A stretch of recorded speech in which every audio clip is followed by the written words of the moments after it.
Sometimes, when things go according to plan, it is very easy for us in order to relax and take things easy.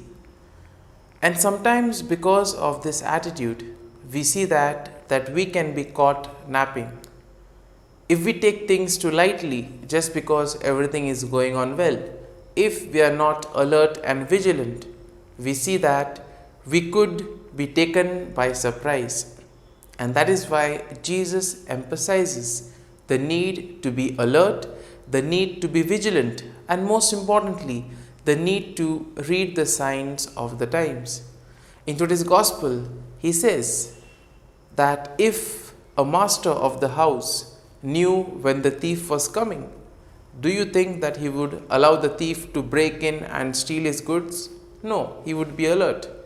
And therefore, vigilance, being alert, is something that is really required.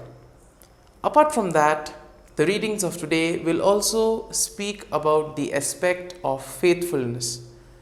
This comes in strongly in today's second reading and also in today's gospel passage, where Jesus gives two parables emphasizing on vigilance and faithfulness that is required on the part of everyone who wants to be worthy to enter the kingdom of heaven. But as we read today's gospel passage, Jesus says, "Blessed is that slave whom his master will find at work when he arrives." Why did Jesus give these two parables, and how can they be applied to our lives? Well, let's find that out during today's episode of Tea Time with the Word.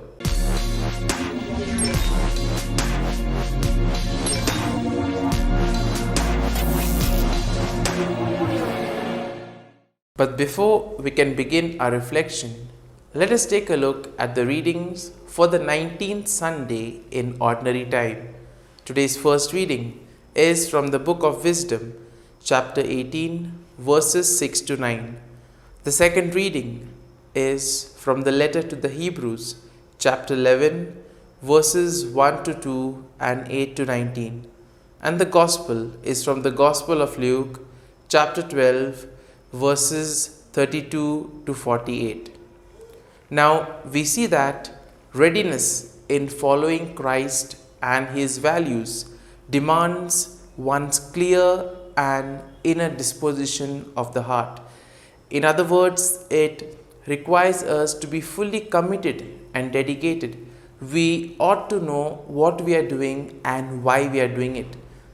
We need to be convinced of our thought and our actions. And therefore we see that faithfulness is something that is inevitable, something that is important and an essential aspect of discipleship. So therefore we can see that it is something that almost is synonymous with discipleship, because you cannot be a disciple of somebody if you are not faithful to the values upheld by that particular person. And therefore the responsibility of all of us is to become the bearer of the gospel, to become proclaimers of the gospel, to preach the good news in our words and deeds. And therefore to become a bearer of the gospel refers to standing for the gospel values, that is justice, peace and charity. At the same time, we see that faithfulness to the values of Christ is a commitment, and it is also shown in our daily struggles. Yes, it is also essential that we need to be faithful to our conscience, because sometimes we see that when we go against certain values, it is our conscience that tends to guide us, our conscience tends to tell us that what we are doing is not right. And therefore we need to be faithful to that as well. Similarly, we see that our inner disposition generally gets reflected in our treatment towards the people at the periphery and the oppressed.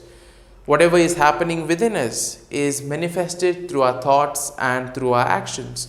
And from the gospel reading, our call is to be like the faithful slave whom the master appoints to be in charge of all his kingdom. Why? Because since this slave was faithful in doing small things, therefore he has been rewarded and he has been given a larger thing to look into. And similarly, we see that as we are partakers of Jesus' mission, this call also summons us with the responsibility of taking care of the marginalized, of the poor, of those who face inequality and injustice, those who are oppressed. And this is a call for all of us to stand and fight for justice. Our God in heaven will be abounding in love when He sees us being true to our call by taking care of all those who are in need. And in this way, we see that this will require us to forego our vested interest, to forego our selfish things, and only then can we really become others-centered. Now, today's second reading, a letter to the Hebrews, gives at the outset itself the definition of faith. And therefore, it says that faith is the assurance of things hoped for and the conviction of things not seen. That is why when people tell us, have faith in something, even though the situation may not be that great, it becomes difficult for us to have faith. And this is exactly what is meant by faith. And today's second reading tells us about Abraham, a man who was told to go to an unknown land. He did not know what he would face along the way or what he would encounter once he went to that land. But still he took courage and decided to go there. Similarly, we also see that both he and his wife Sarah had crossed their age of childbearing, but still he had faith. When the three men told him that when they come next time he will have a child, Abraham had faith, and we see that this faith was rewarded. And this is an invitation for all of us to have faith and to do the things that pleases God and to follow His values. Turning our attention to today's gospel passage, we see that there are two important aspects that are highlighted in today's gospel passage. The first being the need to be alert, the need to be vigilant, and secondly, the need to be faithful in doing what is assigned to us. And as we have all seen, we need to be alert to what is happening around us. We need to be aware of the things that are changing, and we need to adjust accordingly. We cannot hold on to previously held beliefs. We need to change according to the time. And this is exactly what the gospel passage and what Jesus invites us to do, so that we do not remain attached to outdated traditional views. We need to go according to the time, go with the flow. And then Jesus gives two parables to show how faithfulness is important and how it is rewarded. And he says that if the master has gone to some other place, and if he comes and finds that the slave has been working well, if the slave has been faithful to his duties, he will reward that slave.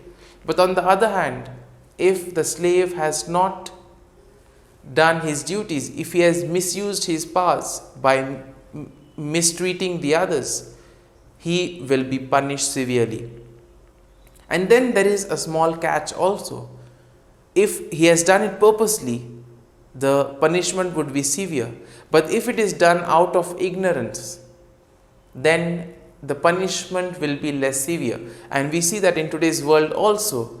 If something is done out of ignorance, the penalty tends to be less severe. But we are told that we need not be ignorant. We always need to be vigilant and aware. Then we see that Peter asked Jesus, this parable that you have told, is it for us or is it for somebody else? And Jesus answers the parable with another parable. And here he says that the servant who is given more, much more will be demanded of him. And therefore, whatever responsibility, whatever talents we are given, we need to make sure that we are really using it for the benefit of others and not only for our selfish needs. So, as we reflect on today's readings, Let us ask for the grace to be faithful, to be committed, and most importantly, to be vigilant, so that together we may become faithful disciples of Jesus and thus become proclaimers of the gospel, bearing his good news to all, and most importantly, using our lives as a means to reach out to others by following the gospel values. Amen.